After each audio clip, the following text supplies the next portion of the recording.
Greetings to you and welcome to this lesson in which we are going to discuss communication skills and how it is important for administrative assistants to develop these skills. We are also going to discuss on techniques that can be used to develop these skills.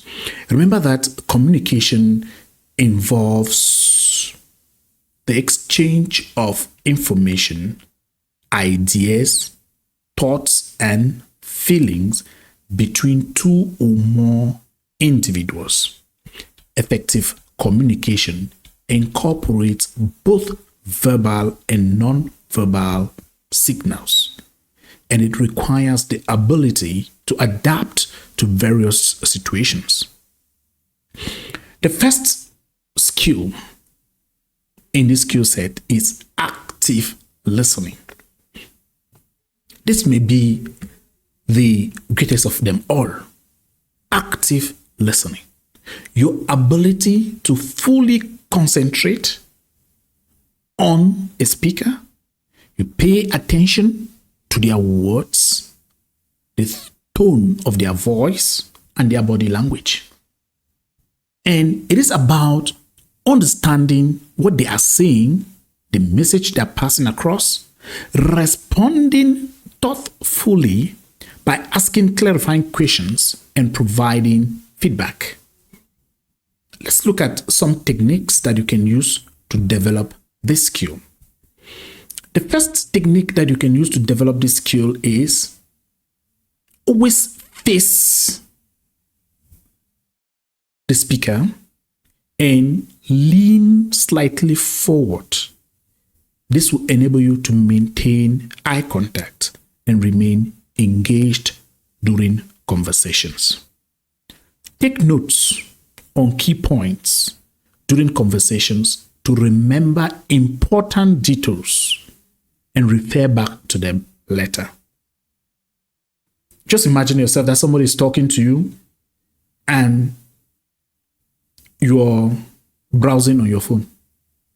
It means you're not even listening to what they are saying. You can, because that way you will hear what they are saying, but you will not understand it, right? And if they say something very important, you want to note it down because it will not be good for you to forget later on. And from time to time, when they say something that you understand, it's necessary. It's good for you to nod your head. When you nod, it signals that you are understanding. And don't just be quiet when they are talking. It is good for you to listen, let them talk, and be attentive when they are talking. But there are some brief verbal acknowledgements that you can use when they are talking. When you use these acknowledgements, like, for example, you just say, I see, right? Interesting. This encourages the speaker to talk. So you are not interrupting them, but you are acknowledging what they say, and it is good to use. It is a very good skill to develop. And I spoke of a telephone. It has become part of our lives today, and the phone is everywhere we go. But it distracts. It is good to eliminate distractions during professional meetings. How do you eliminate distractions during professional meetings? Put your phones on silence or put them completely away. It is ridiculous when you see administrators, you see top executives, you see officials sitting in official ceremonies, in occasions, and they're holding their phones, manipulating their phones. You see them on their phone all the time. You're like asking yourself if they know what they are doing. They lack attentions to detail. They lack that skill. They lack the ability to be active, to be in the moment.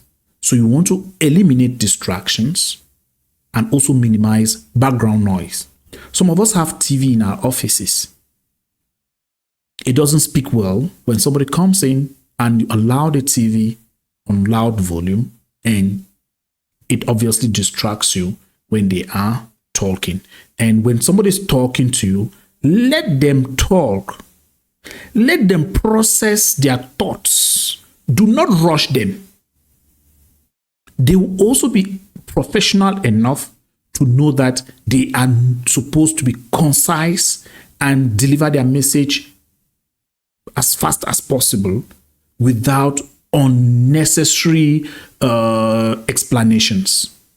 So you realize that if everybody is professional enough, if they know how to speak and you listen attentively, the information, the message will be passed effectively without difficulties.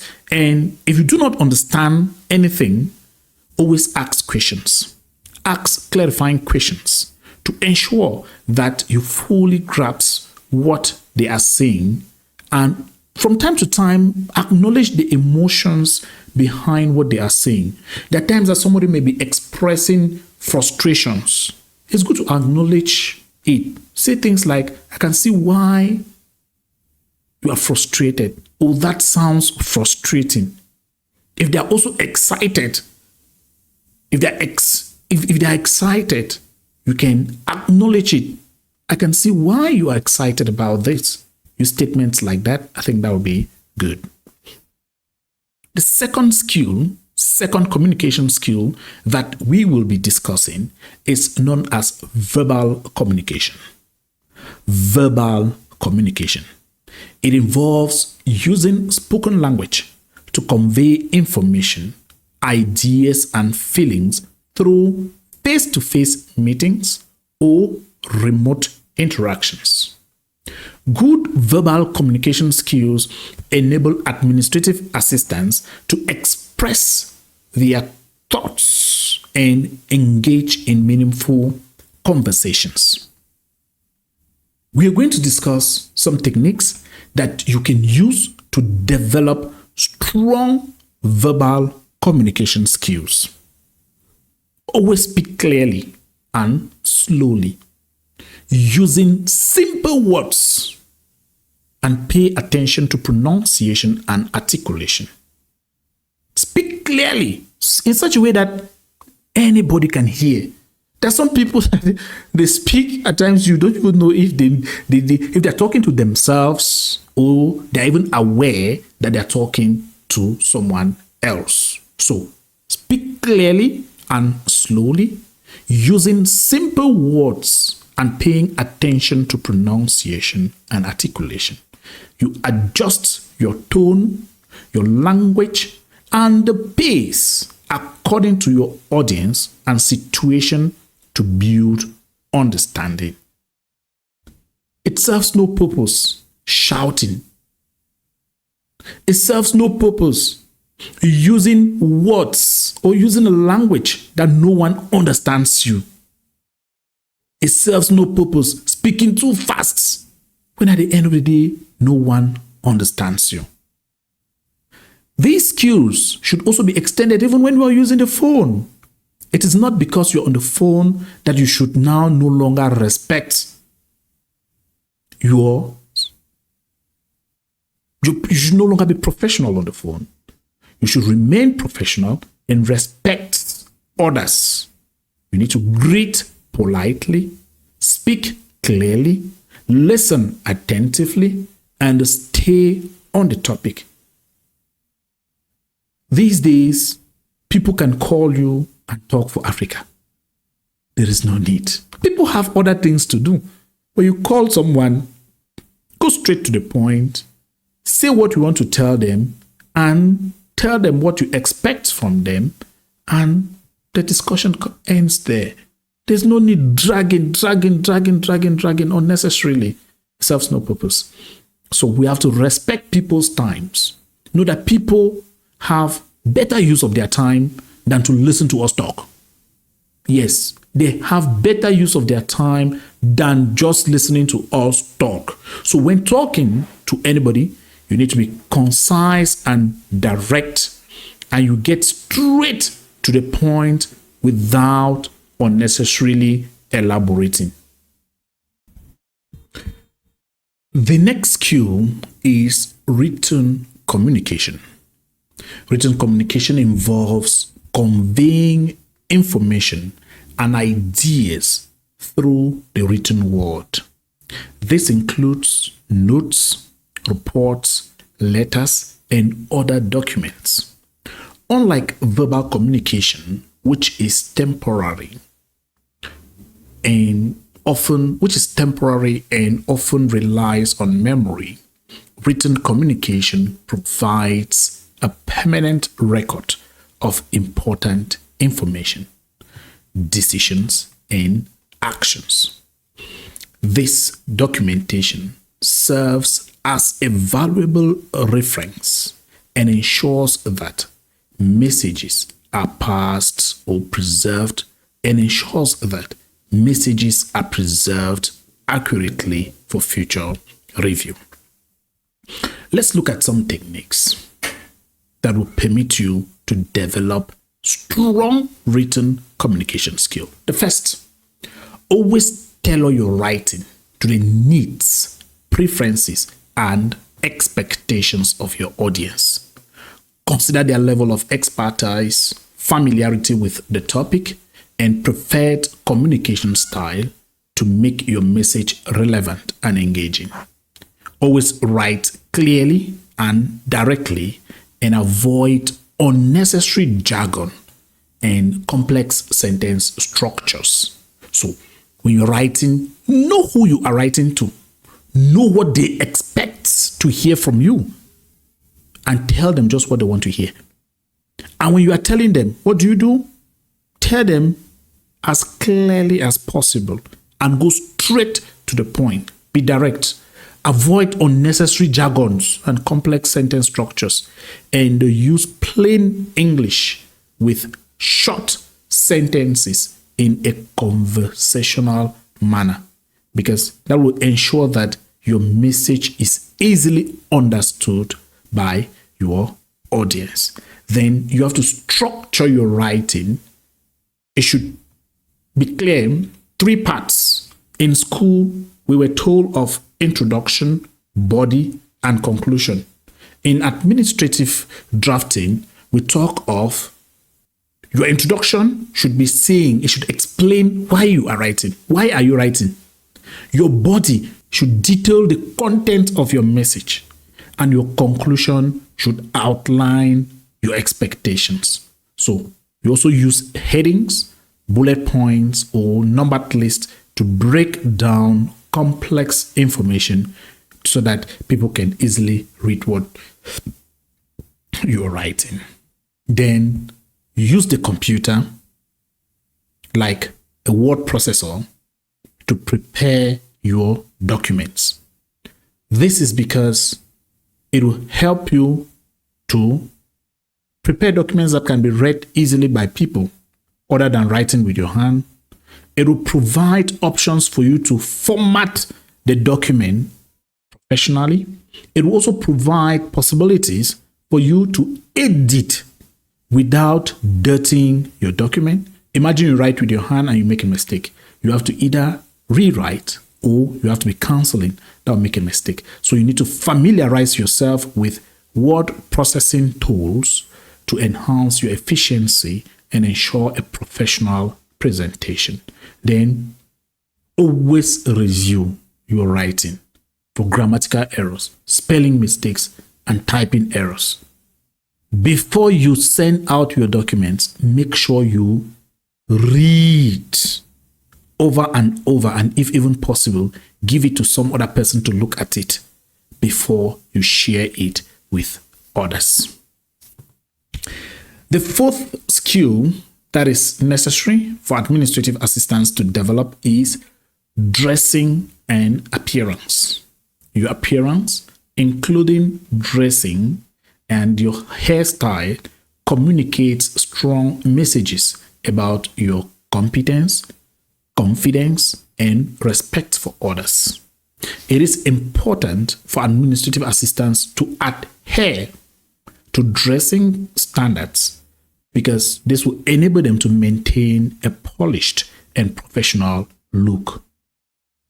Here are some strategies that you can use to develop this skill.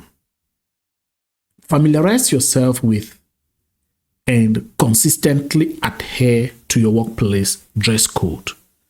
There are some people who work in a place and they don't know the dress code of their workplace. So you need to know what the dress code, what is expected of you to wear to work, and what is not permitted. Know it and consistently adhere to it. Choose your dresses wisely. It should be clean, well ironed, and appropriate for your work environment. So you should wear dresses that you are comfortable in it. It makes you feel confident, and it also ensures that you present yourself easily without difficulties. I'm a very good example. There are some dresses that when I put them on, I feel terrible the whole day. So you want to avoid those type of dresses that you know that you don't feel comfortable and confident when you put them on. And pay attention to your overall appearance, because you need to create a positive first impression, and you also need to show respect for other people. And when you have dressed well, let's just imagine a situation that, they always say if you put a golden ring in a pig's nose, he's always going to mess it up. So imagine you choose a very good dress. It's well ironed, it's clean, and just before you leave your house, you have messed up yourself. Or just by the time you arrive in your office, within the next few minutes while in your office, you have messed up yourself. You want to practice good personal hygiene and habits that will enable you to maintain a good appearance at all times. The fifth and last skill is a professional tone. Yes, it is true that what you say matters, but how you say it matters the most. So professional tone is the manner in which you express yourself in both written, verbal, and non-verbal communication. It reflects your attitude and level of professionalism. And so maintaining a professional tone in the workplace involves using respectful and neutral language. You avoid emotional expressions, and you need to refrain from personal attacks.